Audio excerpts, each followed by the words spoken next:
It's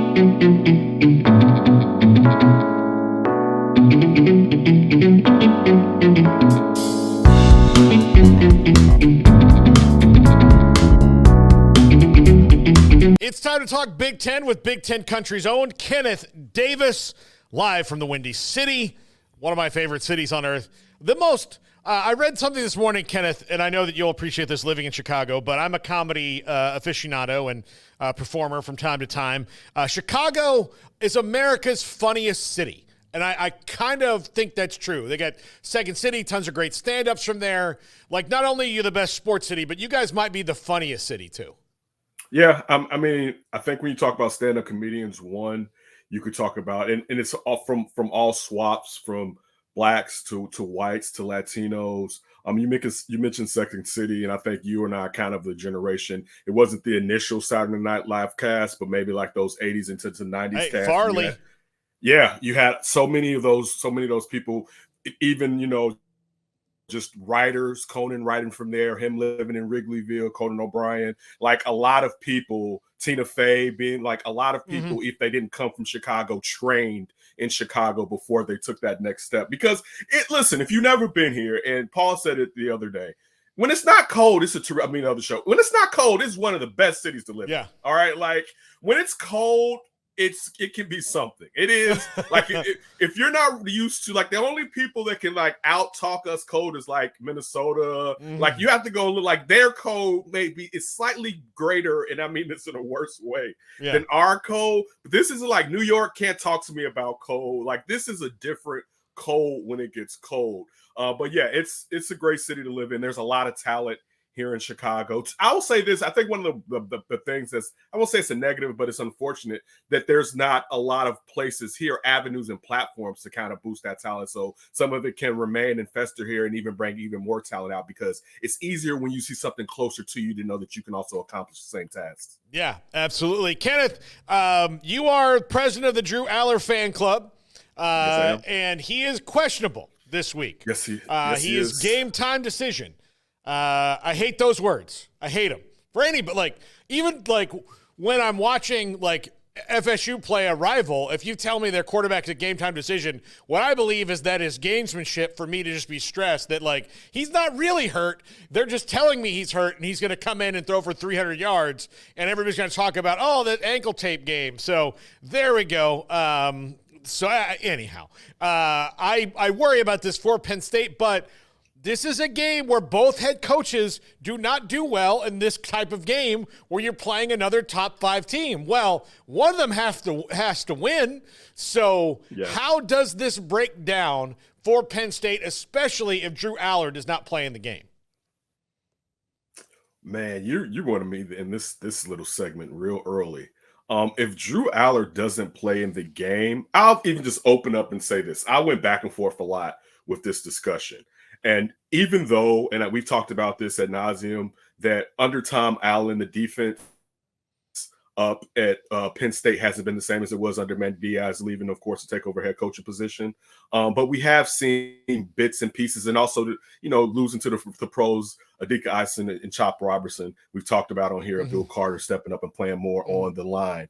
When you look at Ohio State, you look at the fact that Josh Simmons is out, and one thing you would think with Ohio State is that they will be able to somewhat protect the quarterback, and even in that, be able to open up lanes for the running game. You're looking at last week versus Nebraska, 2.1 yards a carry and on 64 rushing yards. And the fact that, Will Howard was getting at Will Howard, Nebraska. And I think even though I'm fond of the University of Nebraska, and we've talked about what Matt Rule is doing up there, they're not to the point where I think that a school that's viewed as a national champion should be able to beat them by more than several points. So that alone, and that's with the fact that they went for it on 4th and goal, where if they kicked the field goal, it would have been by 1 point they would have won, and then we don't know what may have happened.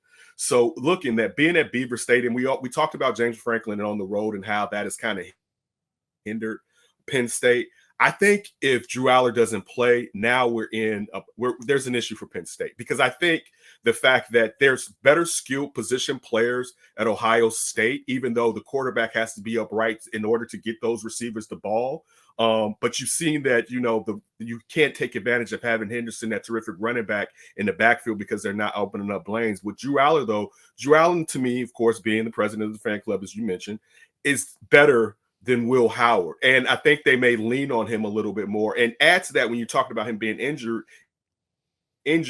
the fact that he's a mobile quarterback too. So even if he is healthy, does he have his full capacity to do the things you may need him to do? Because we did see what that Ohio State defensive line was doing against our boy Dylan Raiola last week. And even though I was talking about the trenches on the other side, the offensive line, the defensive line with all those players that return to Ohio State is still getting that job done. And you're going to need Drew Allar to be mobile to get it done. I personally believe that if Drew Allar is healthy, and this is going to be crazy, James Franklin gets his first victory versus Ryan Day as a head coach in Beaver Stadium. I will say this: if Drew Allar is out, I will go with Ohio State beating Penn State and helping themselves even further when it comes to the playoffs for the national championship.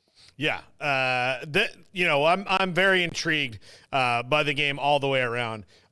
This is a game, Kenneth, and I asked you about this, and the reason I did is because, both these teams in the first year in the Big Ten, they have not met any kind of expectations. USC's been wildly disappointing since that first win against LSU. Washington is in a transition that I would wish on no program, but I think they're in good hands with Jed Fish. He knows what he's doing. It's just when you lose 20 starters, 18 of them to the draft and then the other 2 to Alabama, like your life is going to be hard, like no matter what. And but this is a game at Husky Stadium.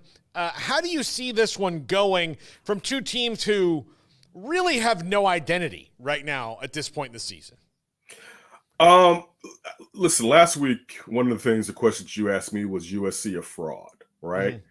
And again, this is traditionally 2 Pac-12 schools, and you mentioned that Washington is in somewhat more of a transition than what we believe, even though we may not be fully behind Lincoln Riley, particularly what he's getting done on the offense. Even the defense, we talk about Yanton Lynn necessarily, they haven't got enough players in with him just coming in from UCLA.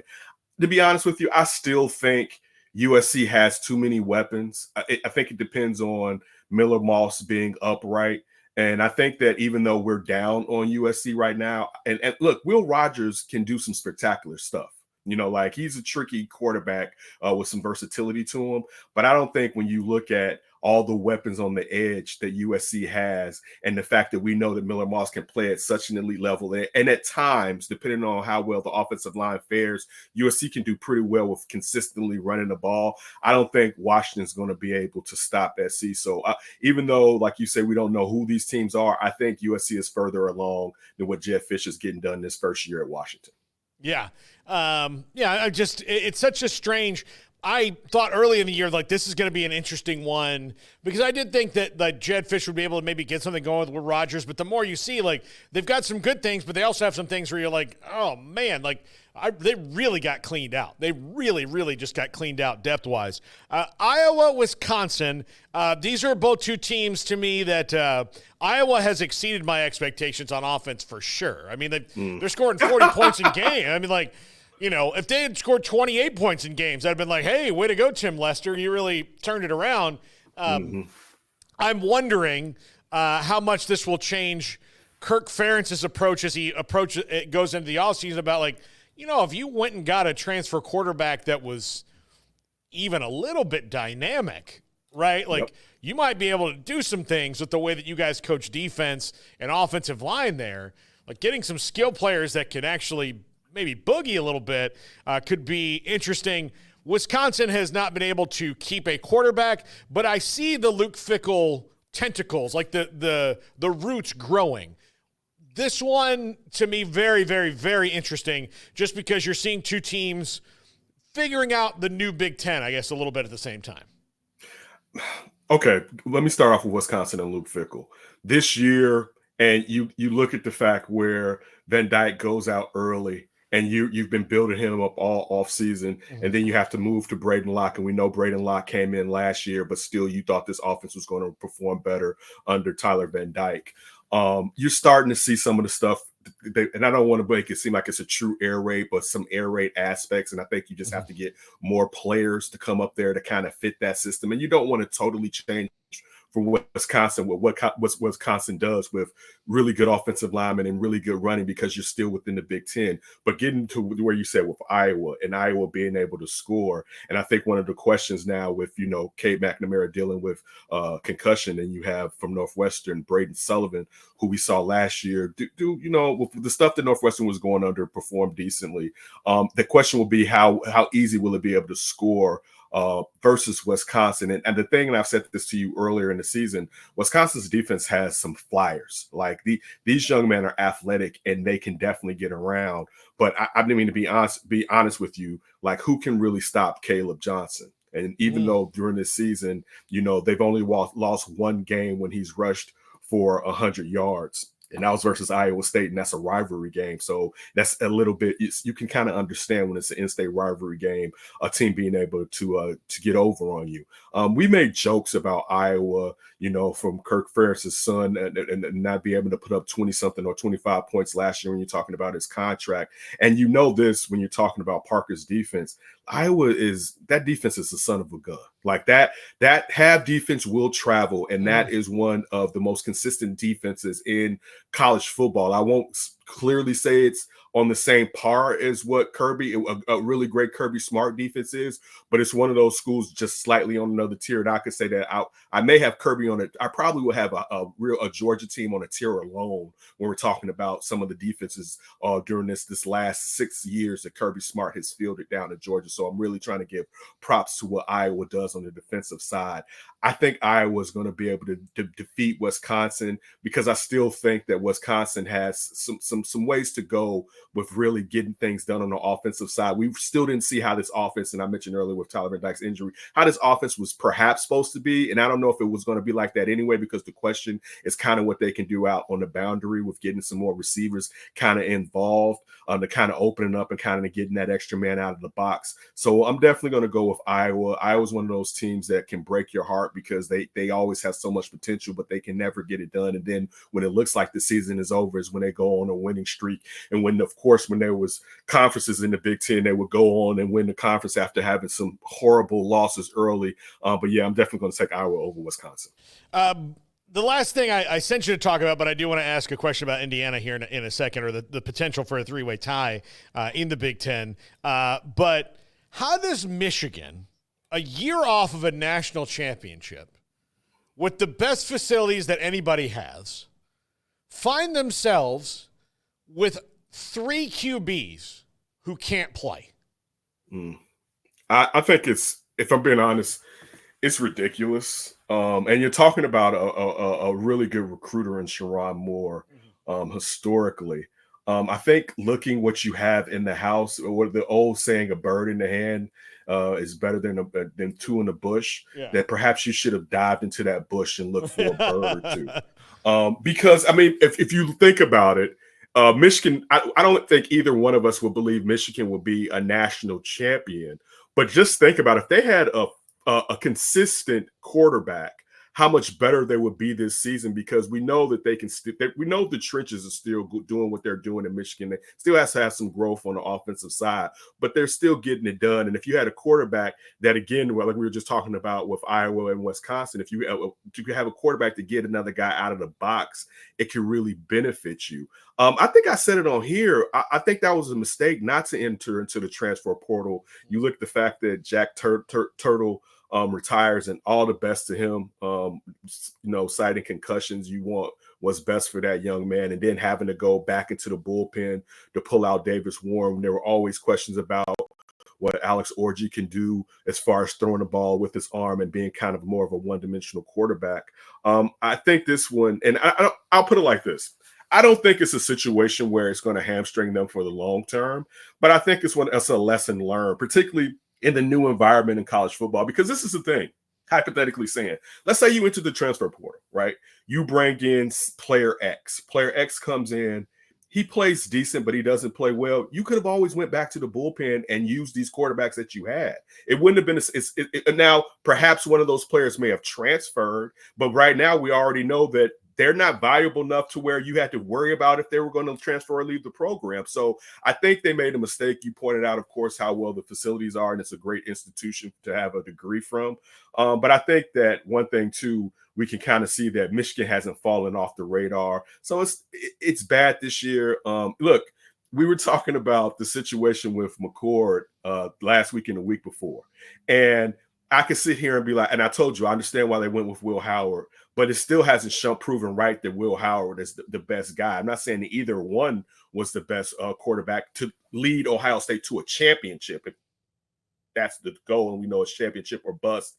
But I look at the same kind of situation where with Michigan, where sometimes even when you go into the transfer portal, you may not find a guy, but I still would have preferred to find out what I could have had out there because I kind of already knew going with the Cal McCord what I had. So let's try to see if we can get someone to elevate instead of just sticking with Davis Warren and Turtle and, of course, Alex Orji.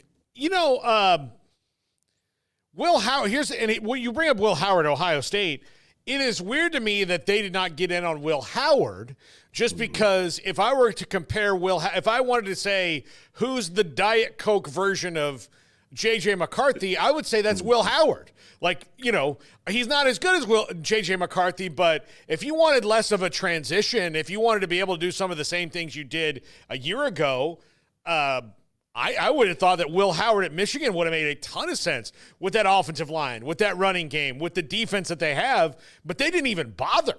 Like that to me is so strange, and I would even venture that Will Howard is a better fit in that system than he is in Chip Kelly's.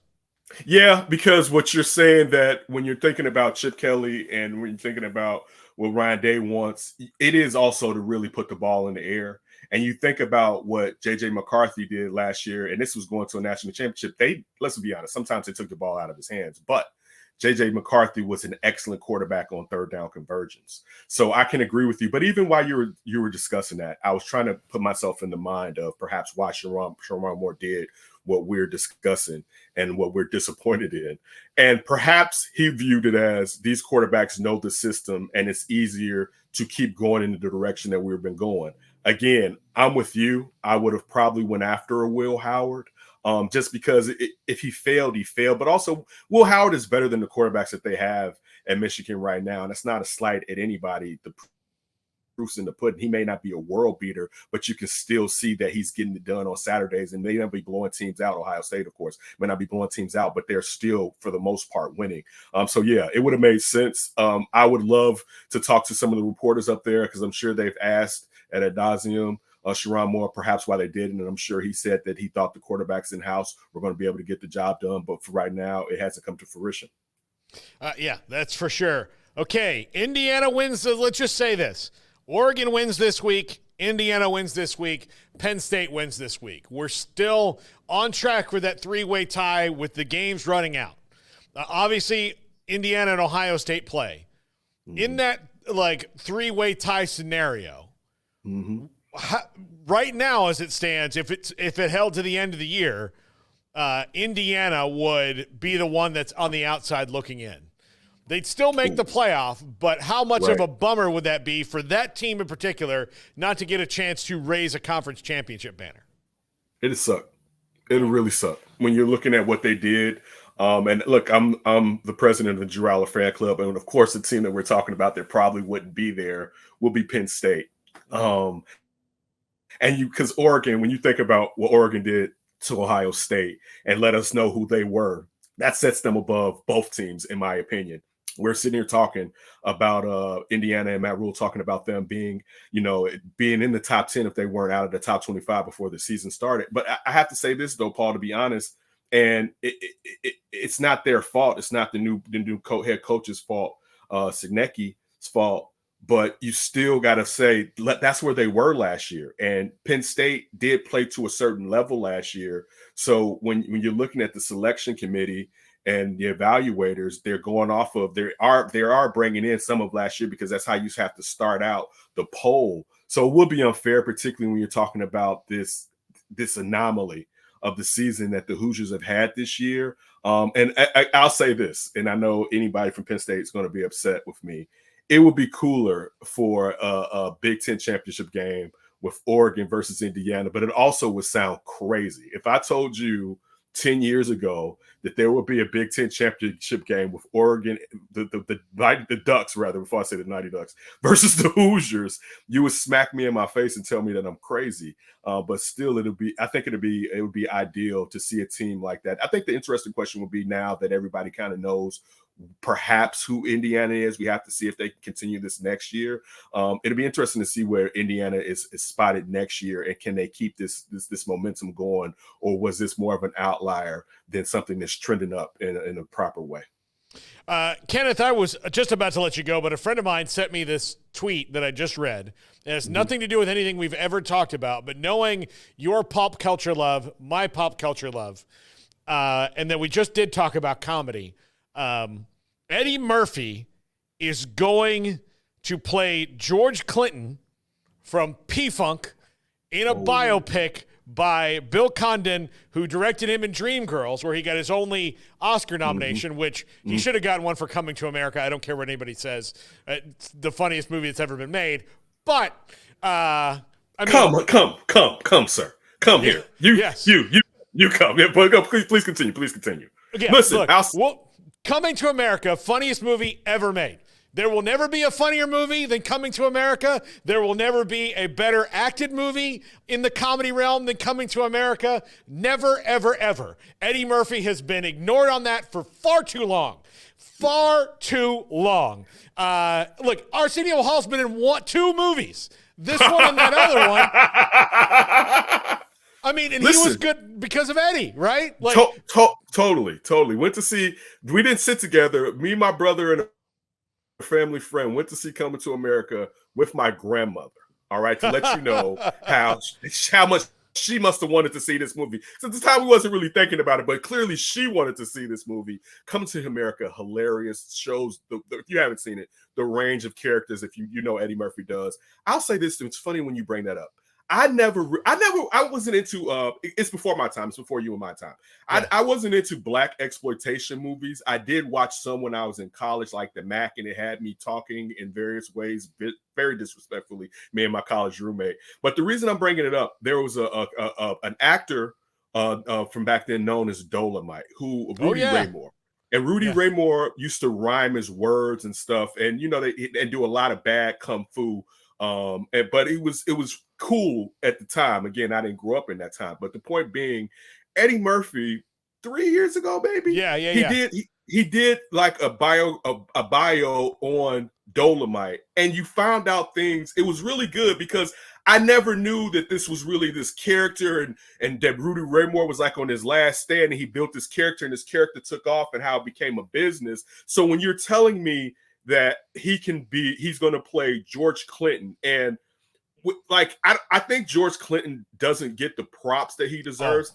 It's growing up. My family, my dad I used to have Parliament Funkadelic records, and you would open them up, and the bind was crazy. Yeah. But when I got older and understood funk, because growing up in hip hop, you're kind of listening to things being in a concise order a lot with the beat, and the funk is different, right? Like it's on the one, right? Most things are like funk is boom, so it's like it's a different rhythm.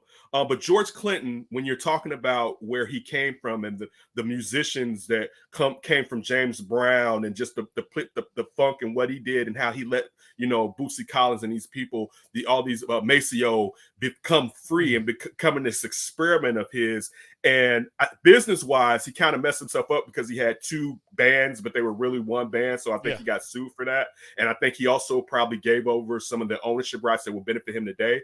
But even like today, there are I'm a huge Outkast fan, and that crew, like when they were first coming together and working with this big time producer in Atlanta named Dallas Austin, who made hits for like TLC and a lot of other groups that like Madonna, a lot of other people that Dallas Austin worked for.